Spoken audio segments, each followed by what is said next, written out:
मंडी सचिव ने दिया है कि आपको कल 12 बजे तक हम वहाँ से हटा देंगे। पूरा प्रशासन आएगा, पुलिस प्रशासन आएगा। बोल इंडिया, सच की आवाज़, अब सच देखेगा इंडिया। आदाब। आज हम ज़िला कलेक्टर महोदय के सामने खड़े हुए हैं। यहाँ थोक मंडी, सब्ज़ी मंडी के लोग हैं जो थोक सब्ज़ी मंडी में वर्षों से अपनी दुकान लगाते चले आ रहे हैं, लेकिन अचानक एक आदेश हुआ है कि इनकी कल शायद दुकानें तोड़ी जा सकती हैं। उसी संबंध में हम यहाँ मौजूद हैं। मैं सबसे पहले जानूँगा राजा भाई से कि मसला क्या है। रहमान भाई, दरअसल क्या है, ये थोक सब्ज़ी व्यापारी हैं और वर्षों से व्यापार करते हुए आ रहे हैं। नगर पालिका के बाजू में जो पुरानी सब्ज़ी मंडी थी, बड़ी मंडी, वहाँ पे व्यापार कर रहे थे। लेकिन 2018-19 में यहाँ पे जो नगर पालिका ने उनकी दुकानें हटाकर और इनको जो है तत्कालीन कलेक्टर प्रवीण अडाई साहब ने इनको जो बड़ी सब्ज़ी मंडी है नागपुर नाके के पास, वहाँ पे भेज दिया। तो ये पुराने लाइसेंसधारी हैं और इनका अधिकार बनता है कि वहाँ पे इनको सुख सुविधाएं दें और साथ साथ में भूखंड आवंटित करके और उनको दुकानें भी उपलब्ध कराएं। लेकिन 3 वर्ष से अधिक समय हो गया, 3 वर्ष से अधिक समय हो गया ये वहाँ पे हैं, लेकिन इन्हें किसी भी प्रकार की सुविधाएं वहाँ पे बड़ी मंडी में नहीं दी गई। और तो और चूँकि ये प्राथमिकता रखते हैं और इनकी प्राथमिकता के अनुसार इनको दुकानें और भूखंड आवंटित करने थे मंडी समिति को, लेकिन उन्होंने भूखंड भी नहीं दिए, दुकानें नहीं दी, वैसे ही बिठा ले रखा कलेक्टर साहब ने। जबकि इनको नाप करके प्लाट और भूखंड उपलब्ध कराए थे, अस्थायी तौर पे बैठे थे। इनको उम्मीदें थी कि एक ना एक दिन मंडी समिति इनको दुकानें देगी और इनको सुचारू रूप से जो भी सुविधाएं मिलना चाहिए वो देगी, लेकिन नहीं दी गई।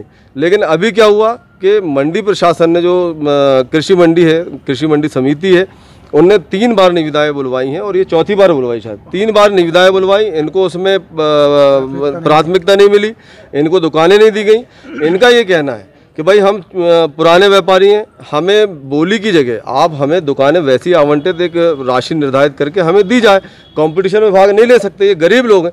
कहाँ पे आप एक करोड़पति आदमी आएगा और वो 10 लाख की बोली बोल रहा है और एक गरीब आदमी कहाँ 10 लाख रुपए दे देगा। तो इनके लिए एक निर्धारित राशि रख कर और इनको दुकानें आवंटित करना चाहिए थी, ये उनकी लड़ाई है। लेकिन मंडी ने इनकी बात नहीं सुनी, उन्होंने नीलामी प्रक्रिया अपनाई जिसमें बड़े बड़े जो धन्ना सेठ हैं उनने उसमें नीलामी में भाग लिया है और वो गरीब लोग, ये जो 72 दुकानदार हैं, ये वैसे के वैसे ही रह गए। इनने लगातार मांग करे कि हमें दुकानें आवंटित की जाएँ, लेकिन दुकानें आवंटित करने की जगह इनको अतिक्रमणकारी नहीं।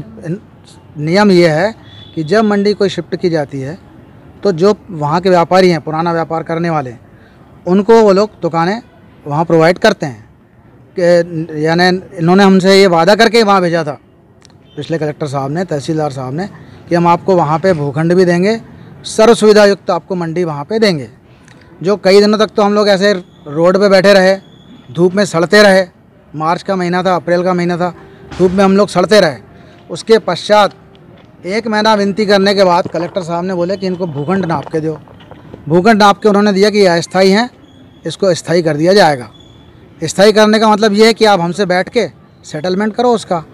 इनका कहना है कि नहीं, हम उसी, और एक बात और आपको बता दें कि 7.5 एकड़ की मंडी है और मात्र हम लोगों का जो दुकानें हैं आधा एकड़ में भी नहीं है। हम लोगों की दुकानें आधा एकड़ से भी कम स्पॉट पे हैं। उसी को क्यों टारगेट किया जा रहा है? मुझे ये बात समझ में नहीं आ रही है। जब आप लोगों के नाम पे आवंटन हुआ, आप लोगों को यहाँ से उठा के वहाँ पहुँचाए, तो फिर उस आवंटन को कैंसिल किया जा रहा है। आवंटन उन्होंने प्रॉपर नहीं किया, सिर्फ हमको बैठाला गया ये वादे के साथ कि आपको हम स्थापित कर देंगे, अभी अस्थायी आप बैठो। ये नोटिस अभी किसने दिया? कौन? ये नोटिस मंडी प्रशासन ने दिया, मंडी सचिव ने दिया है कि आपको कल 12 बजे तक हम वहाँ से हटा देंगे। पूरा प्रशासन आएगा, पुलिस प्रशासन आएगा।